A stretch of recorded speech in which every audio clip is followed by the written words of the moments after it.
que no es más que una reflexión, ¿ah? Y que quiero compartir esta mañana con ustedes que han tenido, como decía, la bondad de invitarme. Eh, Prefiero que una vez que termine mi exposición se me puedan formular las consultas, ¿ah? Y ahí yo te rogaría, Liliana, porque no sé cuánto tiempo dispongo. De 40 minutos. Allá. Te ruego que ya ahí, si me extiendo un poco, tú me avises 5 minutos antes. Ok. ¿Ah? Bien. Como decía hace un momento, esta exposición es una reflexión. Quiero dejar claro que no hablo en nombre de la Iglesia, porque la Iglesia tiene sus propios voceros, ¿ah? De la Iglesia Católica. Hablo como un laico cristiano, como también un ministro ordenado de la Iglesia, como un agente pastoral. Eh, y esta exposición la, la quisiera denominar Eutanasia, una mirada desde la fe. Ahí yo creo que está la clave de esta exposición y no solo circunscrita al mundo católico, ¿eh? Me voy a referir en particular, tal vez con mayor detalle, al mundo católico, pero va a dar una mirada global. Y antes de eso, quisiera que manejáramos algunos conceptos. Y lo voy a hacer desde fuentes absolutamente laicas, desde el diccionario. ¿Qué es la fe? El diccionario nos dice que la fe es la creencia y la esperanza personal en la existencia de un ser superior, un dios o varios dioses, según sea la tradición religiosa de la que hablemos, que generalmente implica el seguimiento de un conjunto de principios religiosos, de normas de comportamiento social e individual y una determinada actitud vital, puesto que la persona considera esa creencia como un aspecto importante o esencial de la vida. Y subrayo esto último, como un aspecto importante o esencial de la vida. Desde el punto de vista teologal del cristiano, esta consiste en creer en la palabra de Dios y en la doctrina de la Iglesia. La fe nos dice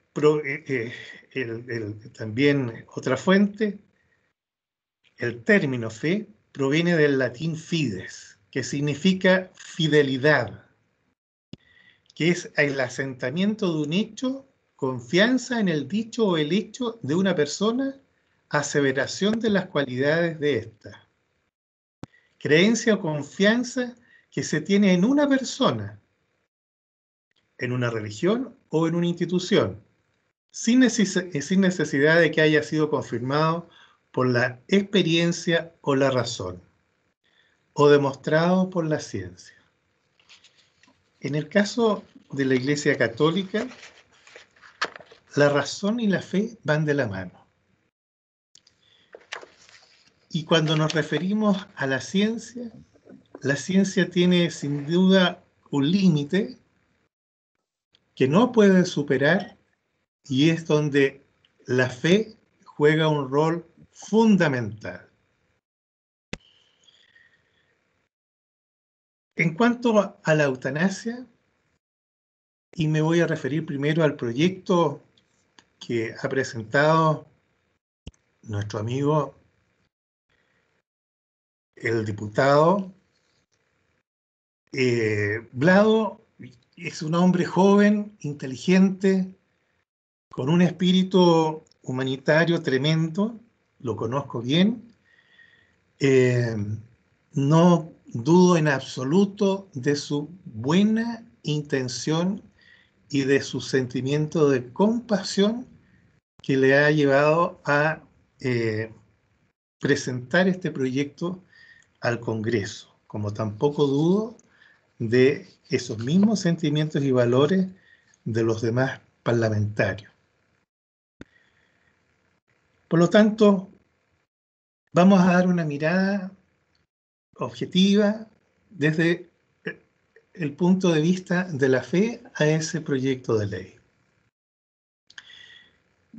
Como ya he hablado, lo explicó muy bien en la sesión pasada, no voy a entrar en los detalles, solamente voy a marcar algunos puntos para luego ya centrarme concretamente en qué piensa desde el mundo de la fe, qué se piensa, qué se siente sobre la eutanasia, de quienes la piden, quienes la practican y quienes la aplican. Vlado señaló, cuando hizo su introducción, que el proyecto de ley tiene 3 pilares fundamentales. El primero es el Estado laico. Y aquí hay que ser muy cuidadoso, porque cuando se habla de un Estado laico, se habla exactamente como él lo definió. No es un Estado que está reñido con cualquier tradición religiosa, muy por el contrario. Las respeta todas y debe garantizar además su práctica libre. No es un complemento en el Estado laico, ¿no?, de lo que es el quehacer cotidiano de la sociedad. Un complemento fundamental para algunos y para otros no tanto. Por lo tanto, el Estado laico, y ahí viene la diferencia del otro término, no es laicista, es decir, no rechaza las expresiones religiosas y el pensamiento religioso o la fe de cada uno. Eso hay que tenerlo claro. Y otro de los pilares que señalaba Vlado era la libertad individual. Es decir, quién va a solicitar la eutanasia, quién la va a aplicar en un momento determinado de manera activa o no, la toma desde una decisión personal. Y ello, y era el tercer punto, ¿no?, de lo que nos señaló Vlado, el otro pilar es la compasión. Es decir, la empatía con el que sufre. Ese es el término en general, no necesariamente aplicado a lo que es la eutanasia. Tampoco descartable, estoy diciendo eso. Entonces, esos son los 3 puntos que mueven en los que, tal como nos señaló Vlado, se sustenta este proyecto de ley. Ahora bien,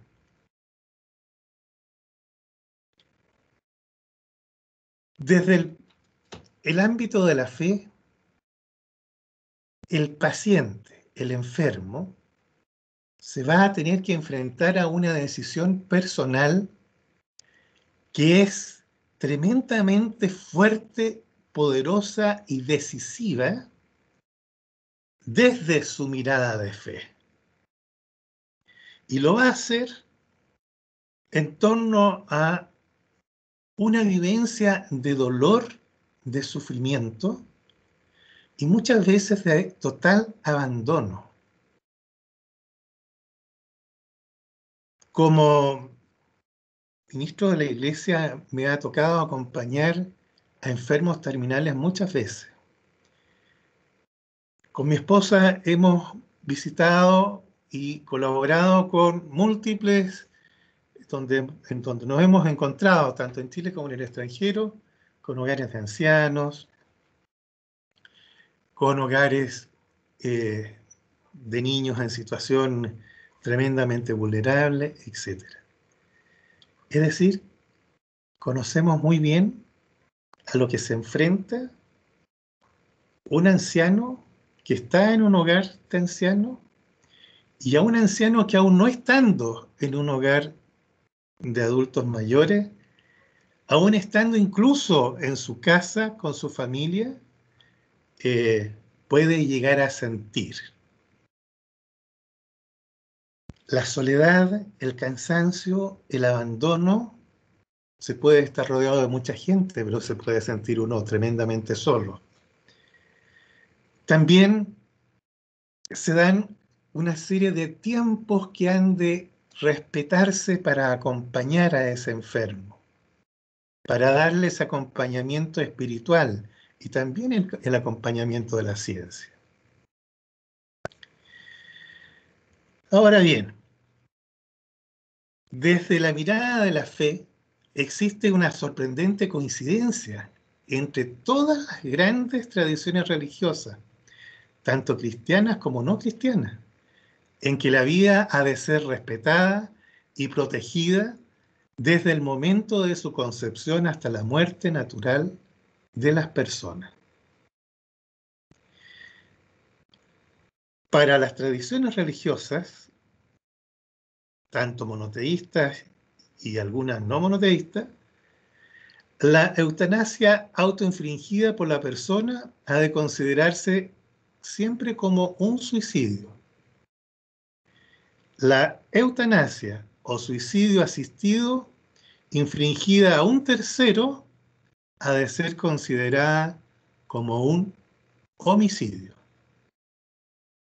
Y en algunos casos que más adelante individualizaré, es un asesinato, o sea, la calificación es clara, ¿no? O sea, es un rechazo absoluto. Por otro lado, también existe una coincidencia importante en que los cuidados paliativos al enfermo grave o al enfermo terminal deben administrarse siempre a través de la prevención y el alivio del sufrimiento. Este alivio se logra de una forma integral mediante la identificación, evaluación y el tratamiento del dolor y otros problemas físicos, problemas psicosociales y espirituales.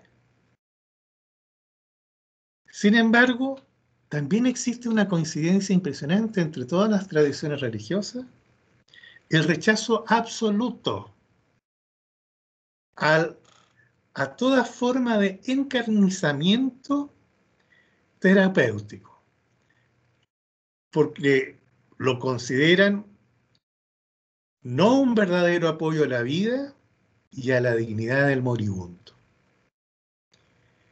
Por lo tanto, ahí hay un equilibrio, hay un equilibrio. Es decir, se procura entregar al enfermo, al paciente, todo cuanto necesite para mantener una buena calidad de vida hasta el momento natural de la muerte. Ahora, ¿qué es la muerte? ¿Cómo nos la señalan casi en su globalidad las tradiciones religiosas? En el caso de las religiones monoteístas, ahí existe una coincidencia. Y ahí San Agustín nos la define de manera muy, muy bonita. Y nos dice: la muerte es la compañera del amor, la que abre la puerta y nos permite llegar a aquel que amamos. Y San Alberto Hurtado nos da una visión también igualmente hermosa. Nos dice: la vida se nos ha dado para buscar a Dios, la muerte para encontrarlo y la eternidad para poseerlo. Pero la muerte causada no de cualquier forma nos abre ese espacio de ese encuentro con Dios, de ese compartir el reino de los cielos. La muerte autoinfligida hay que considerarla desde el punto de vista católico, es una vulneración flagrante del quinto mandamiento. No matarás. Por lo tanto, es considerado un pecado capital, que si no ha habido un momento de reencuentro, de reconciliación con Dios, se muere en pecado capital. Es decir, queda sujeto a perder el reino de los cielos. O sea, no es cosa baladí, no es una cosa liviana. Ahora, siempre para nosotros está esa esperanza cierta de la infinita misericordia de Dios, que Él, mejor que nadie, ve en el hombre, en la mujer, en lo más profundo de su corazón. Y sobre eso Él juzgará. Pero nosotros nos quedamos con esa advertencia, ¿no es cierto?, que se nos hace en los 10 mandamientos. Para otras doctrinas, para otras tradiciones religiosas, por ejemplo, aquellas que creen en la cadena de reencarnación, el budismo, ¿no es cierto?, también una mirada desde la teosofía,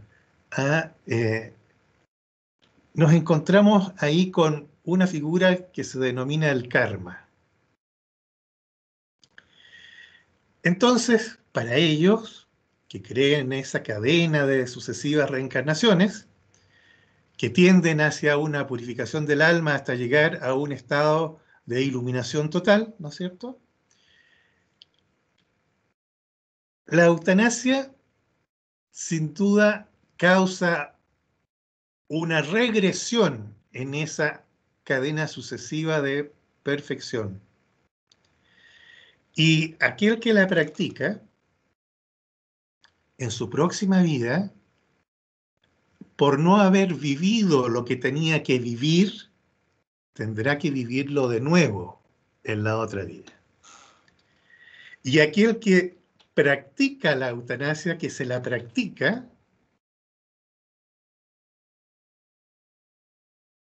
quedará con el karma de esa falta. Por lo tanto, también en esta otra dimensión, ¿no es cierto?, de la fe, la eutanasia es un tema extremadamente delicado. Y a esas dudas, a esas inquietudes, a esas angustias espirituales, sin duda que en un momento determinado se deberán enfrentar tanto los pacientes como el personal médico y el que les acompaña, los profesionales de la salud.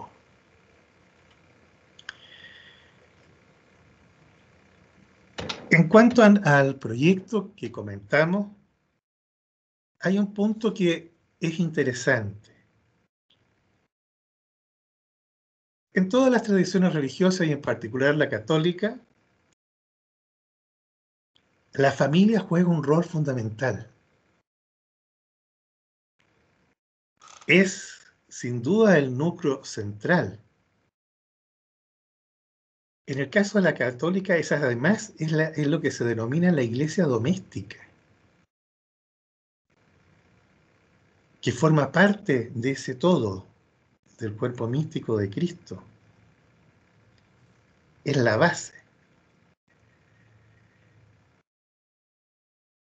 Sin embargo, en este proyecto de ley no se ve como una participación limitada, al menos, de la familia.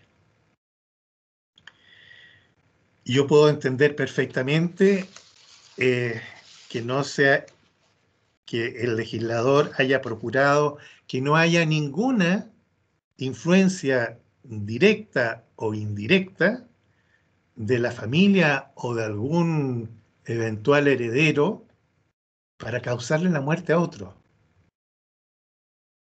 Un poco como para aplicar lo que el Papa tantas veces ha denominado la cultura del descarte. Como cónsul general, me tocó muchas veces ver con profunda tristeza cómo familiares, en particular de ancianos ya desvalidos, algún familiar, algún heredero, hijos incluso, ¿no? Esposos, padres, eh, trataban de declarar interdicto a ese familiar. Trataban de hacerle firmar un poder general que cediera sus bienes a ellos o a terceros, en donde ellos, por supuesto, recibirían algún beneficio financiero, monetario.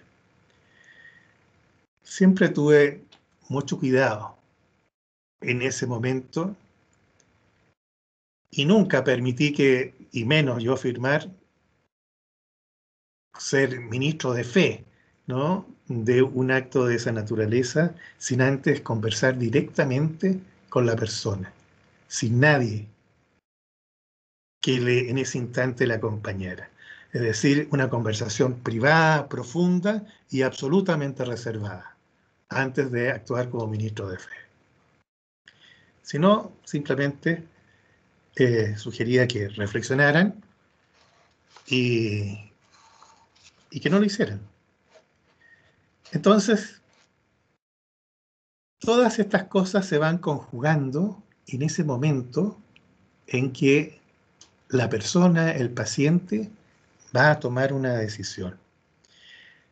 Por lo tanto, entiendo y aplaudo que el legislador haya puesto esa barrera para proteger al paciente. Pero esa protección tiene que tener una doble mirada. Si bien hay que prevenir de esa influencia negativa a la familia, también hay que favorecer una influencia positiva de la familia. Y esa influencia positiva de la familia no es otra que hacerla responsable, porque tiene esa responsabilidad legal y espiritual de acompañar, proteger y ayudar a ese familiar desvalido. Si no, nuevamente caemos en esa práctica del descarte. A algunos no les gusta que uno hable de esto, pero desgraciadamente es así. Y por mi experiencia pastoral eso lo he visto directamente. Así que para mí no resulta en absoluto novedoso. Por el contrario, profundamente triste el observar cómo el hombre, el ser humano, puede llegar a ser tan indolente y tan avaricioso en algunas oportunidades que le llevan a actuar de manera tremendamente negativa contra sus semejantes. También he visto el otro lado, esa bondad inmensa, esa generosidad gigantesca, en particular en los jóvenes. Por eso siempre me ha gustado mucho trabajar con ellos. Entonces, echo de menos esa influencia positiva de la familia en ese acompañamiento espiritual, pero no solo espiritual, sino que material de el paciente que está en esa situación terminal, cualquiera sea la forma. Quizás abrir esa posibilidad es algo que debiera tratar de deberse. Por otro lado, Blado explicó que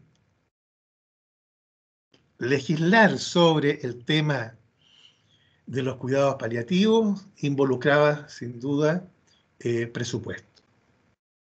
Por lo tanto, eso dificultaba, por las competencias que tiene el Congreso, ¿no? Que son limitadas en ese sentido, el legislar sobre esa materia y, no obstante, aun cuando en un comienzo no figuraba aquello, se agregó los cuidados paliativos universales.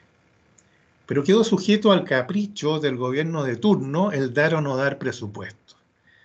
Ahí tal vez habría que haber sido, y todavía se está a tiempo, de ser mucho más categórico, ¿no? Y pensar en la obligatoriedad que tiene el Estado en garantizar una salud digna a todos los ciudadanos, a todos por igual. No puede ser que unos que tienen más recursos que otros puedan terminar su vida en mejores condiciones solo por su poder económico.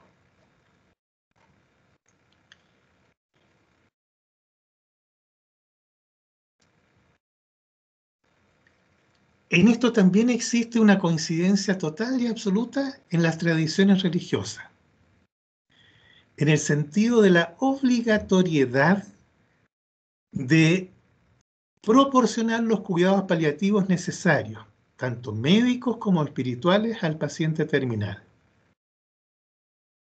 sin incurrir en el encarnizamiento terapéutico, como ya señalé hace un momento. Pero aquí nos enfrentamos a otra realidad.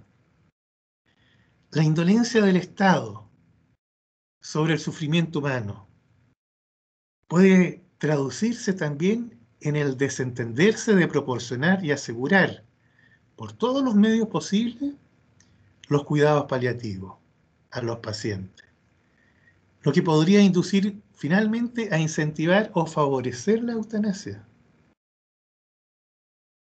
Ello sin duda nos hace estar nuevamente presentes ante una cultura o una eventual cultura del descarte, en particular de los más desvalidos. Juan Pablo II nos señalaba en la encíclica Evangelium Vitae, decía: la vida del cuerpo en su condición terrena no es un valor absoluto para el creyente, sino que se le puede pedir que la ofrezca por un bien superior. Y aquí nos enfrentamos también, y agregaba el Papa, perdonen que haya interrumpido la cita antes de tiempo, el Papa señalaba: sin embargo, ningún hombre puede decidir arbitrariamente entre vivir o morir. En efecto, solo es dueño absoluto de esta decisión el Creador, en quien vivimos, nos movemos y existimos.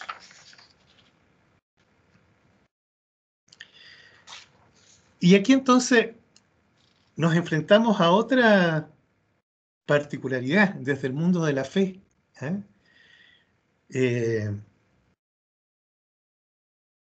Normalmente nosotros decimos: la vida tiene que tener un sentido, ¿no es cierto?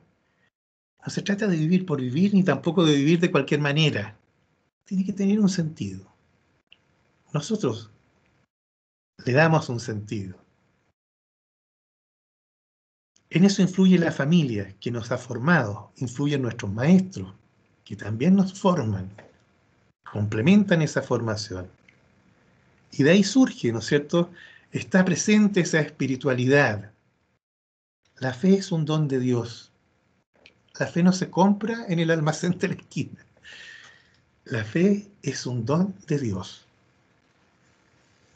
Entonces, desde esa mirada de la fe, tú le das sentido a tu vida. pero también desde esa mirada de la fe, tú le das sentido al sufrimiento, a tu sufrimiento y a la vida después de la vida. Por lo tanto, así como Cristo padeció durante todo lo que fue su pasión, muerte y resurrección, dolores atroces por su entrega, por la salvación de todos nosotros, una entrega hecha por amor, no por otra cosa, por profundo amor y obediencia a su Padre, nuestro Padre. Es ahí entonces donde nosotros en un momento determinado, en el momento del dolor profundo, de la angustia profunda en la que un paciente puede encontrarse, en donde cuando tiene ese acompañamiento espiritual que también forma parte vital de los cuidados paliativos, es donde se puede darle un sentido diferente a ese dolor. Nadie quiere sufrir por sufrir. Pero cuando tú alcanzas ese momento de sufrimiento y cuando tienes noción que tu vida ya está por finalizar a causa de una enfermedad grave, y esto lo he visto muchas veces cuando me ha tocado acompañar, ¿no es cierto?, espiritualmente a enfermos terminales, incluso niños. Cuando esa persona logra comprender que ese sufrimiento, al igual que Cristo en la cruz, lo ofrece por amor al prójimo, ese dolor, esa angustia profunda, tiene otra dimensión. Tiene otra dimensión. Puede que la intensidad del dolor sea la misma, a lo mejor no, pero sin duda tiene otra dimensión. Por eso es que es tan importante ese acompañamiento espiritual. Por eso que también es importante respetar los tiempos del paciente. Y hace bien el legislador al no imponer plazos para que el paciente tome una u otra decisión respecto a la eutanasia. También es importante e interesante que el legislador haya previsto que el paciente pueda revertir su decisión en cualquier momento, incluso cuando va ya a hacerle aplicada la eutanasia.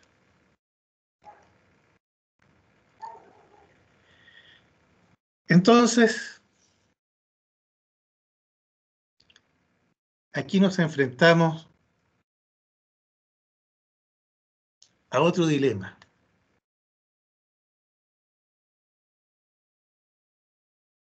Si el Estado no es capaz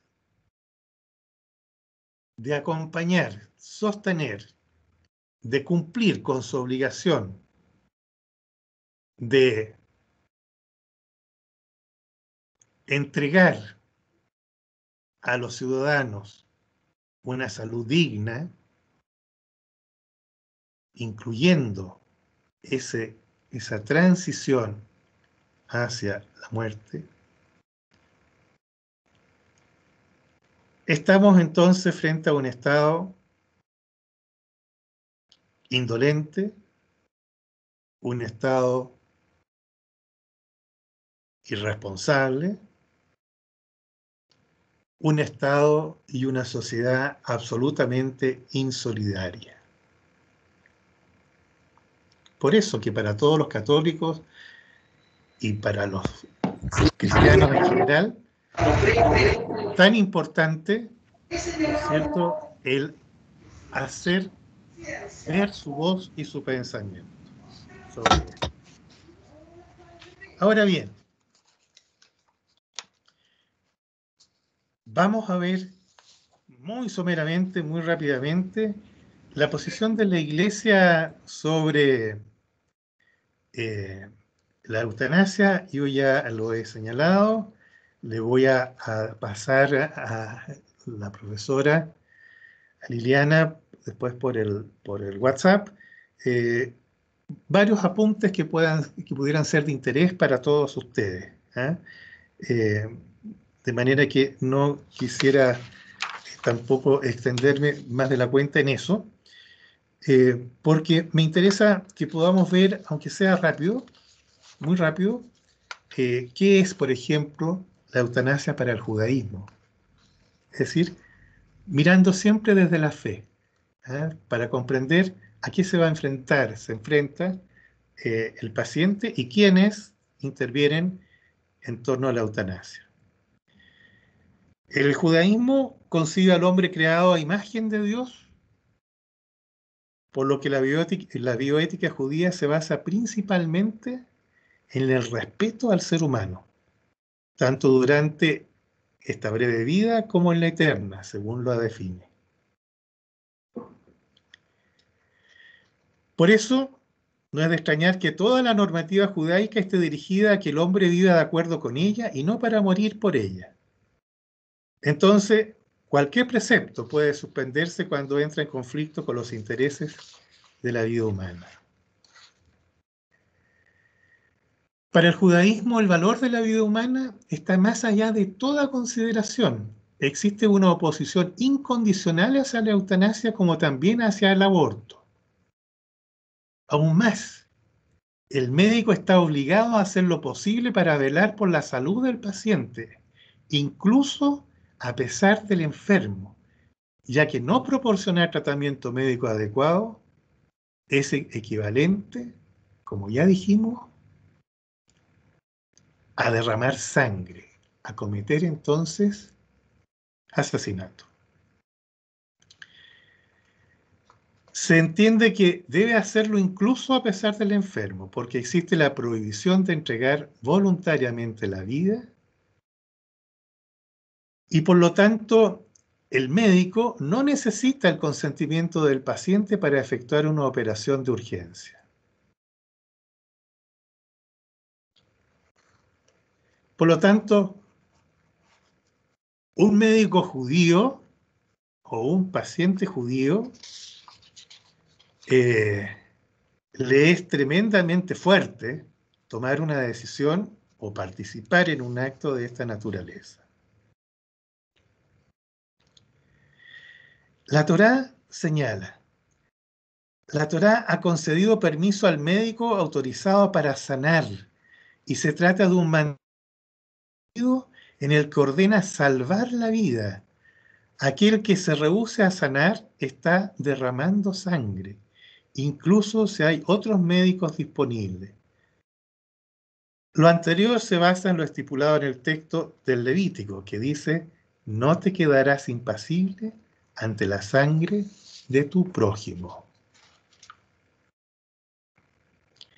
Quien destruye una vida es como si destruyera todo un mundo.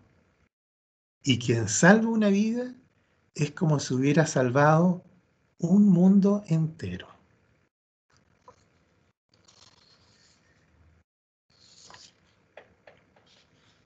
En el mundo de la Iglesia ortodoxa,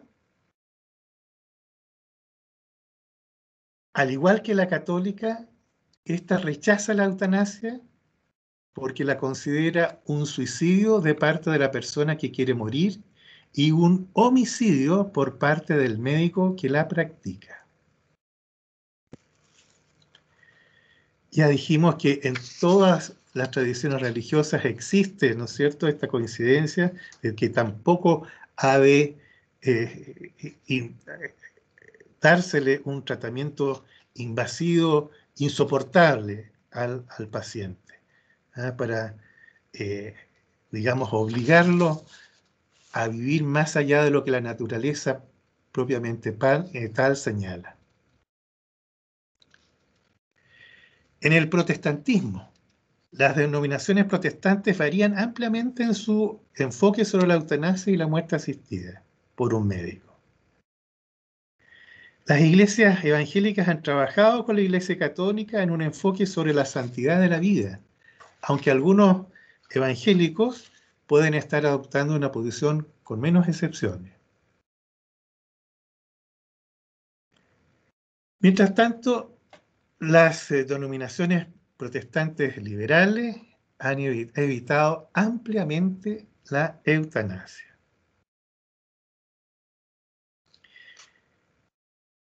La Iglesia Episcopal, por otro lado, señala: es moralmente incorrecto e inaceptable tomar una vida humana para aliviar el sufrimiento causado por enfermedades incurables. En el Islam,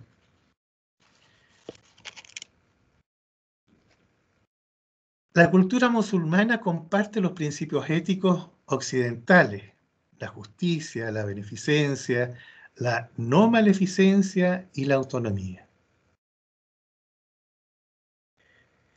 En relación a la eutanasia, el Islam prohíbe y penaliza tanto la eutanasia activa como pasiva, así como el suicidio asistido. No se reconoce como derecho que el paciente quiera morir voluntariamente, ya que la vida es prioridad divina y ninguna intervención puede avanzar o atrasar la muerte, por lo que el encarnizamiento terapéutico tampoco es aceptado en el Islam.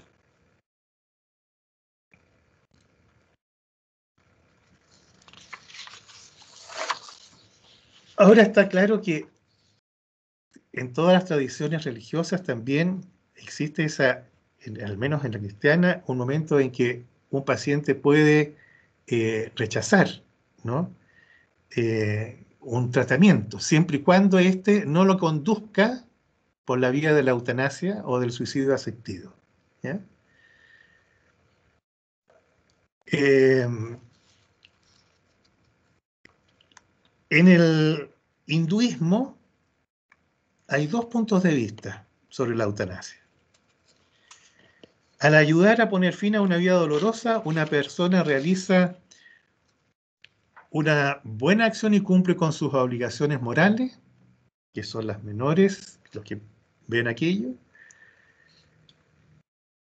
Y por otro lado, al ayudar a poner fin a una vida, incluso si está llena de sufrimiento, una persona está perturbando el momento del ciclo de la muerte y renacimiento. Aquí se da lo que les comentaba en un comienzo, ¿eh? Lo que se refiere al karma. Esto es algo malo de hacer y aquellos involucrados en la eutanasia tomarán el karma restante del paciente. Mira qué delicado, ¿eh? Es para quienes tienen esta expresión de fe.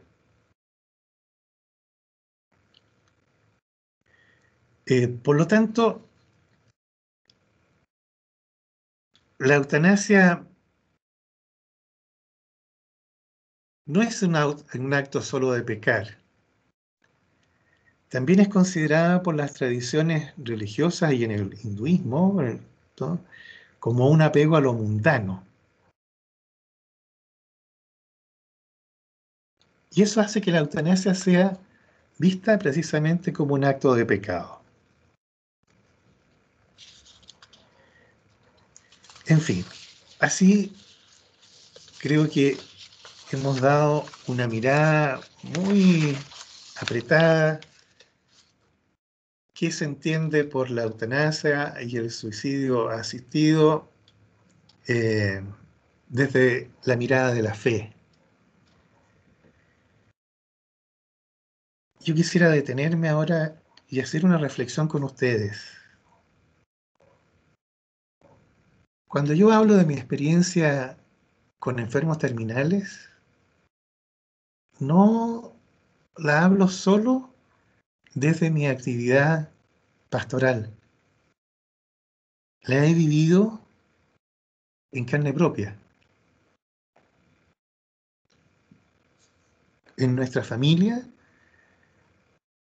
y aquí me ha tocado tener a nuestro cuidado, y digo nuestro cuidado porque ha sido al de mi esposa y el mío, eh,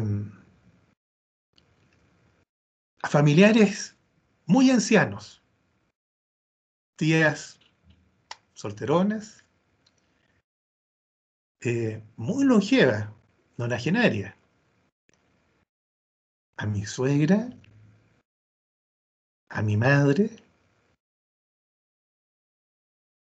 y durante todo ese proceso en que el anciano a veces se siente tan solo, tan abandonado y ha perdido el sentido de la vida, he podido ver no solo en mis seres queridos, sino que en otros que también hemos acompañado espiritualmente, esa pérdida de la razón de la fe, ese dolor profundo, esa angustia profunda. Aun cuando lo tengas todo en tu entorno, el sentirse ahí, en el patio trasero, en donde la familia entra y sale, o el profesional entra y sale, sin una palabra cálida, sin una palabra de cariño, por ese ser frágil, por ese ser desvalido. Lo he visto cuando he tenido que acompañar a niños con cáncer, cuando he acompañado y visitado en los centros hospitalarios a enfermos terminales. En esa conversación tan privada y tan personal que surge entre el agente pastoral y sobre todo entre el sacerdote, en el caso de los católicos, ¿no es cierto? Y esa persona, ese ser, eh, a uno a veces le cuesta mucho sobreponerse para encontrar la palabra precisa que lleve alivio, que lleve esperanza, que vuelva a darle un sentido a esa vida o incluso ya a ese proceso terminal que el paciente ya tiene asumido o que empieza a asumir.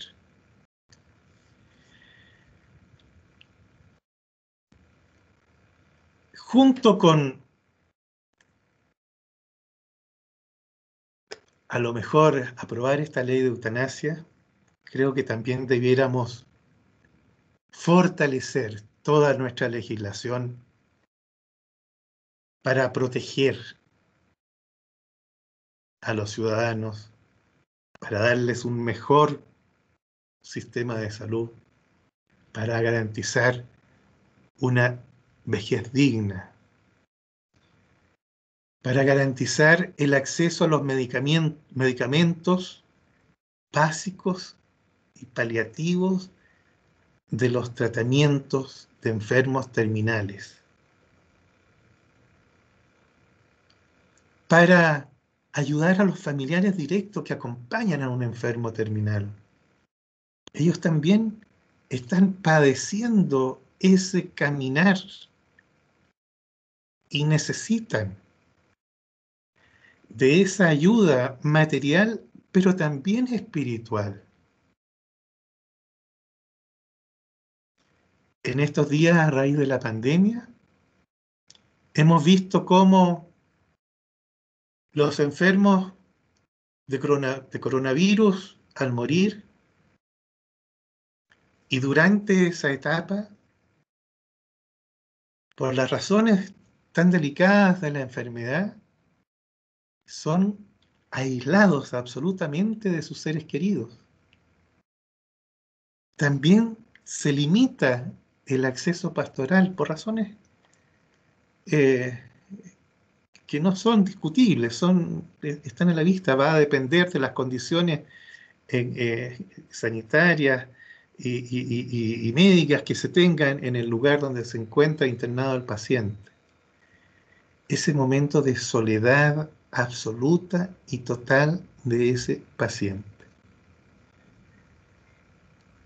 Ayer me tocó hacer un responso por una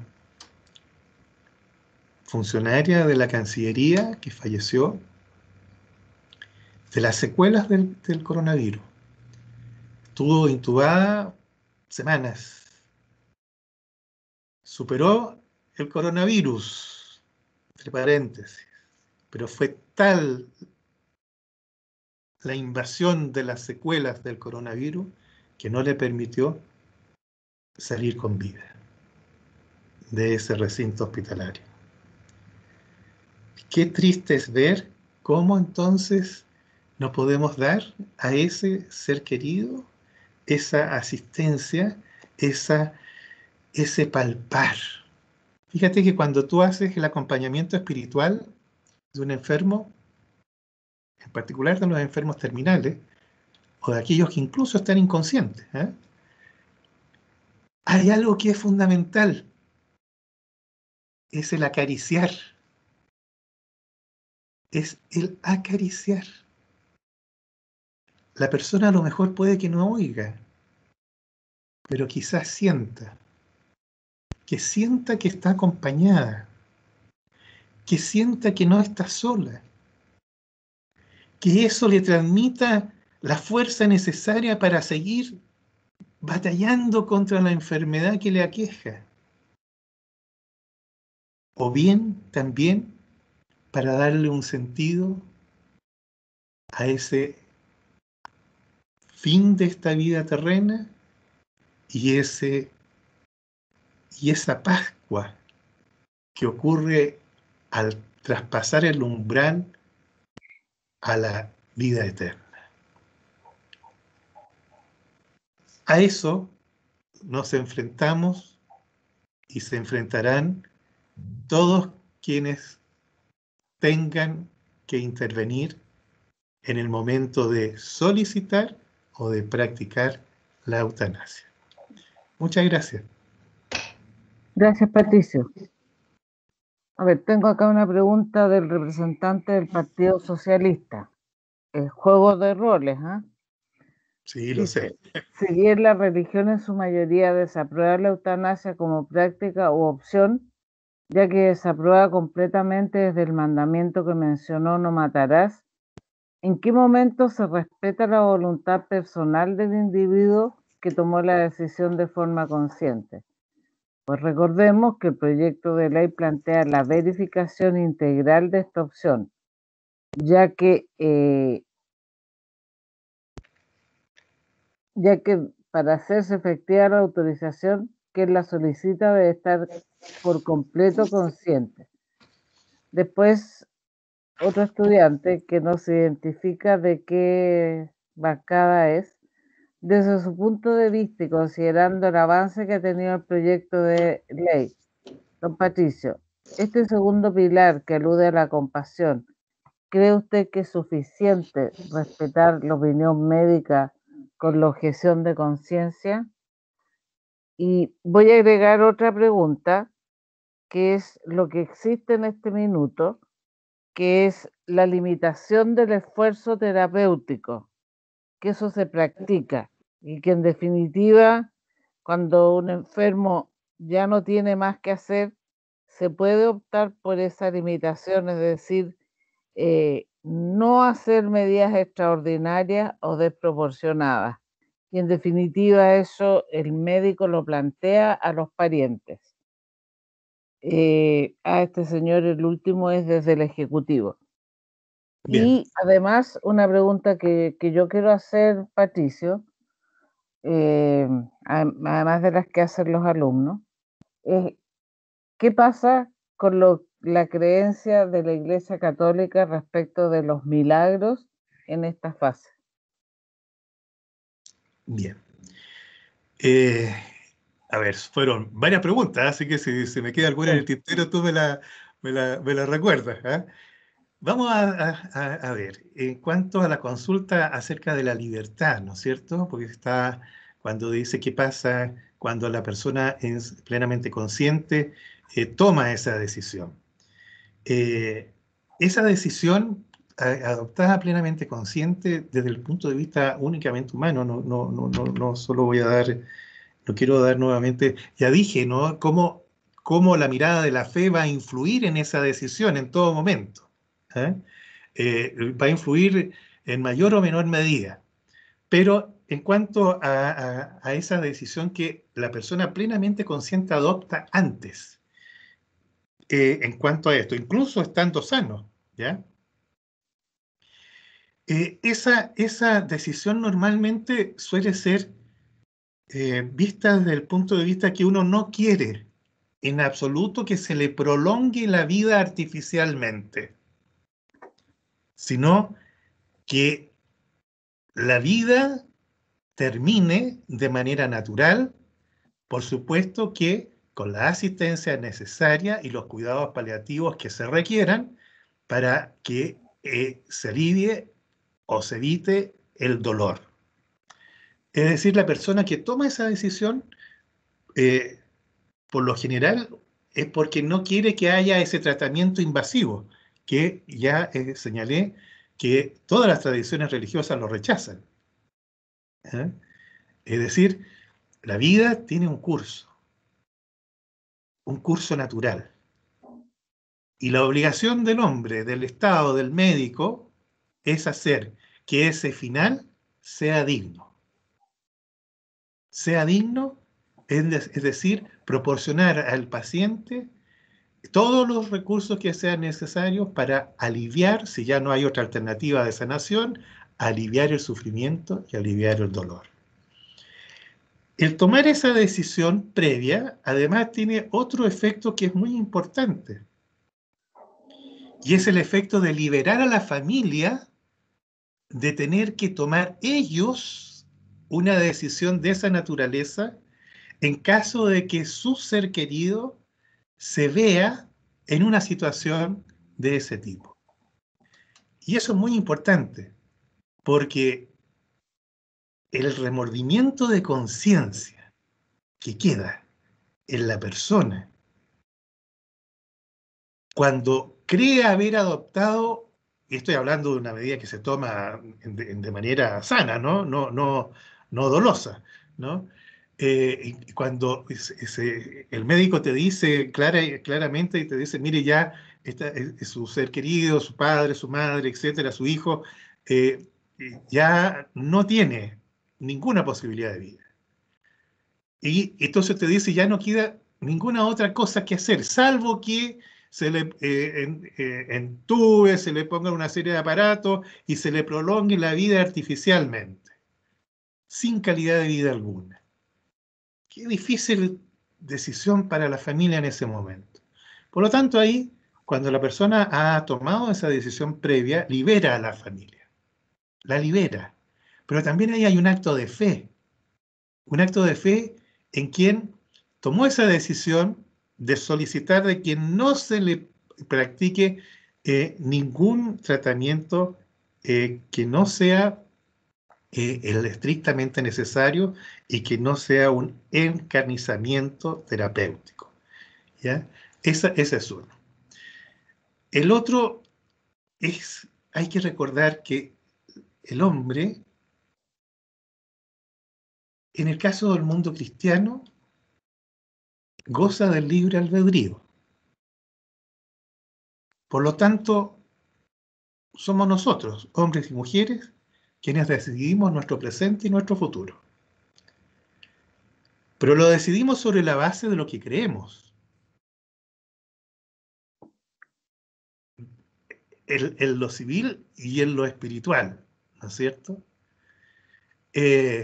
Por lo tanto, si lo hacemos desde el mundo de la fe, sabemos que una decisión en uno u otro sentido tiene consecuencias y podría tenerlas en un sentido u otro sentido, a favor o en contra, ¿verdad?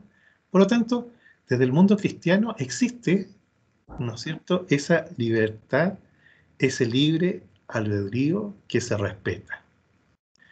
Eh, Después me hiciste otras dos preguntas más. Creo No, ahí que lo otro contesté. era lo de la compasión y los milagros. Ya, la compasión. Es decir, la compasión desde el mundo de la fe es algo que va intrínsecamente en el hombre, en el ser humano. Por eso que es tan importante la humanización de la salud y también la humanización en el trato, en todo nuestro quehacer cotidiano. Eso es vital. Si tú no tienes compasión, a lo mejor en la universidad, ante una situación que afecta a uno de tus alumnos, por una enfermedad, ponte tú, tanto de él o de un familiar directo, que no le ha permitido quizás a lo mejor estudiar para un examen, si tú no tienes compasión, le vas a plantar el uno a seca, se acabó la historia, problema de él.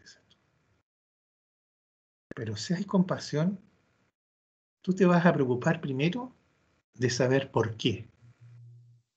Ahora se entiende que estamos hablando de un estudiante responsable y no de un flojonazo. Eso desde luego. Entonces tú vas a tener la compasión y le vas a dar otra oportunidad.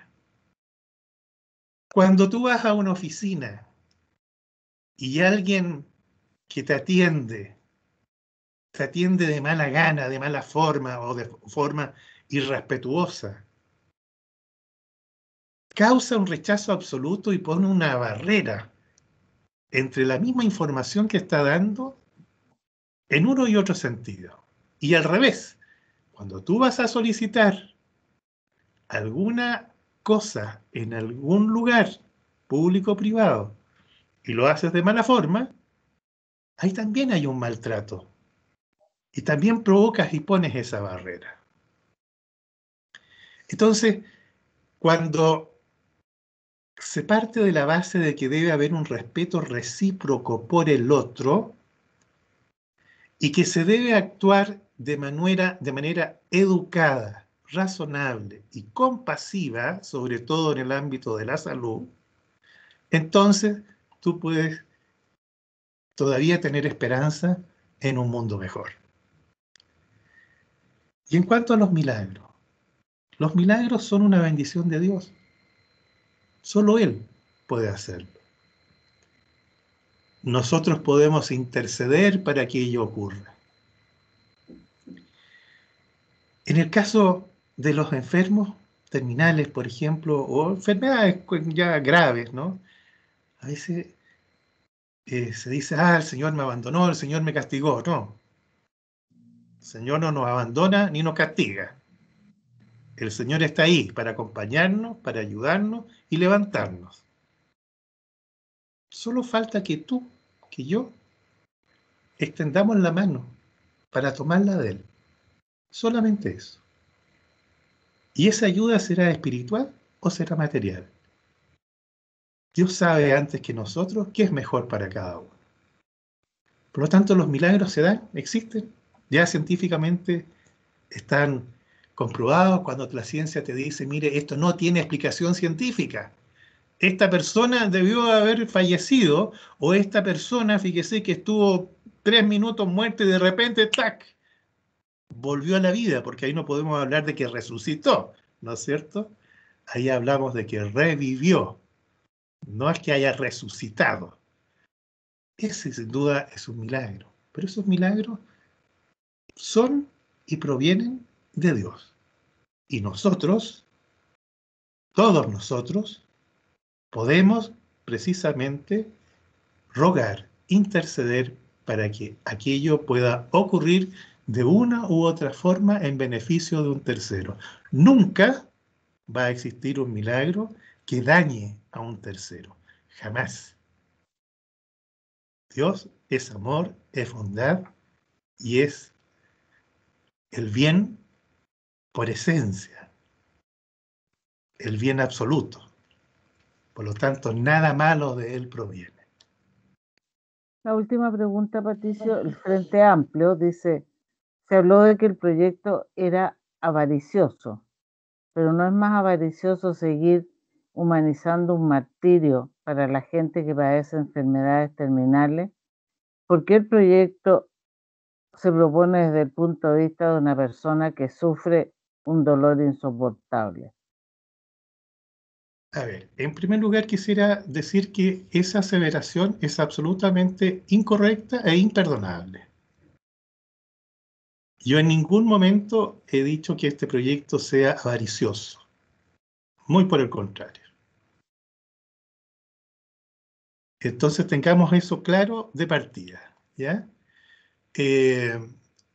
Lo que he sostenido es que quizás desde todo punto de vista, al margen de este proyecto, puede ser junto con este proyecto, antes de este proyecto o después de este proyecto, fortalecer lo que es la salud integral del ciudadano, de todos nosotros.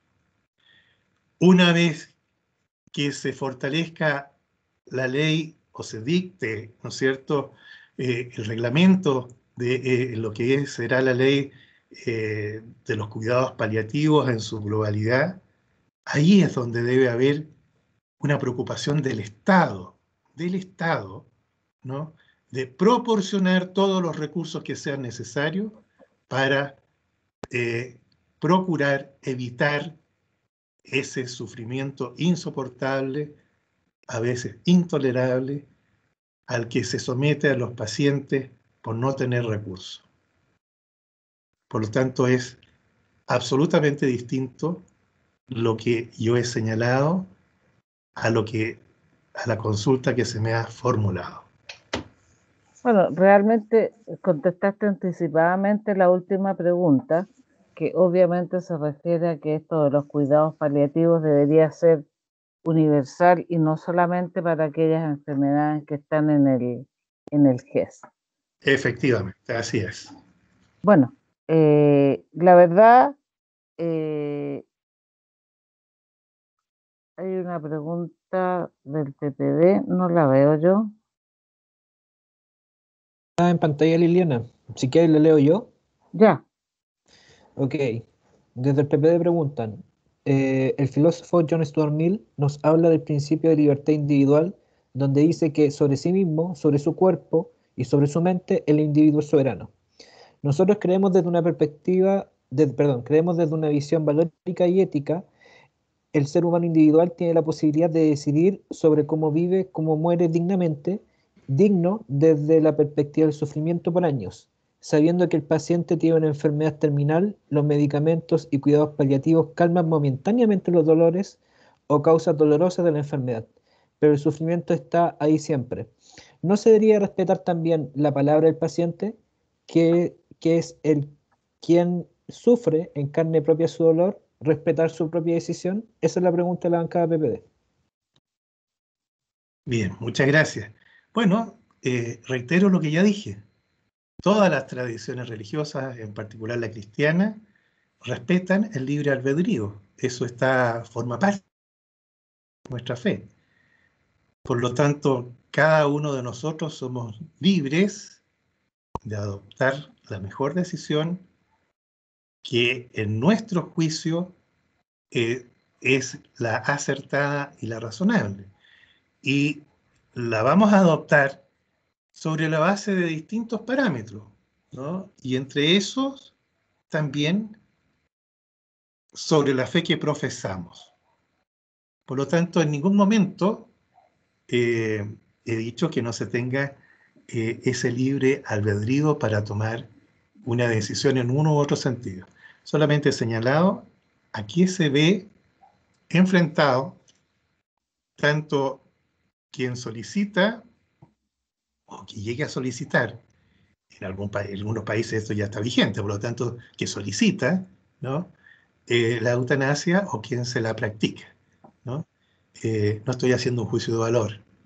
Es tan personal esta decisión, es tan íntima, que yo creo que nadie tiene derecho a juzgar. Nadie tiene derecho a juzgar.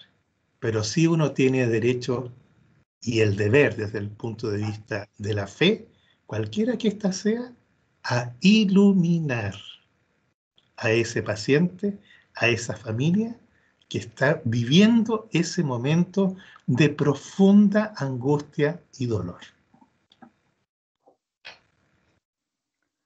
La verdad, Patricio, que nos has llevado a un tema muy profundo de análisis, de reflexión, de repasar cosas y también temas que muchas veces eludimos.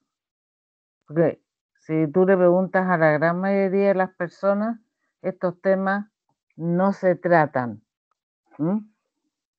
Así Liliana, que, disculpa, ¿te sí, puedo interrumpir un minutito? Don diga. Patricio, en nombre de la carrera, en este sentido también, muchas gracias por aportarnos otras perspectivas teóricas, teológicas respecto a este tema, que es bastante relevante. Le agradecemos en este sentido su participación. Yo por lo menos tengo que retirarme en este minuto, entonces aprovecho de despedirme y darle muchas las gracias por su participación en esta instancia. Al contrario, Diego, muchas gracias a ti por toda tu ayuda. Bueno, lo que pasa es que nosotros ahora viene el otro bloque de clase. Entonces, bueno, todos los académicos, en el caso mío no me toca clase. Bueno, creo no haberme equivocado en elegir a la persona porque nos diste una visión muy amplia, muy completa y sin ningún sesgo. Entonces yo te quiero agradecer. Para los alumnos, para los estudiantes, es muy enriquecedor esto de tener la oportunidad de tener un face to face, un tete a tete, un cara a cara con personalidades como es el caso tuyo. Así que, bueno, espero algún día poderte conocer en directo y te agradezco infinitamente. Y bueno, yo te comenté, y eso se los voy a contar después a mis estudiantes, que me tocó convivir mucho tiempo con una persona en que había obrado un milagro. Y realmente sobrecogedor vivir esa experiencia. Así que te agradezco a nombre de la Universidad Autónoma, de la carrera de Administración Pública, de su director y bueno, de todos los estudiantes, y en particular en nombre propio. Muchas gracias, Patricio, y estamos en contacto. Muchas gracias a ti, Liliana, a la universidad por esta gentileza de invitarme, a los estudiantes, a quienes les deseo el mayor éxito, sé que están ya finalizando su carrera, ¿no? Así que deseo que sea, les deseo que sea con el mayor éxito y que luego tengan una vida profesional eh, exitosa en el buen sentido de la palabra. ¿Eh? Un abrazo grande para ti, Liliana, y para todos ustedes. Muchas gracias. Adiós.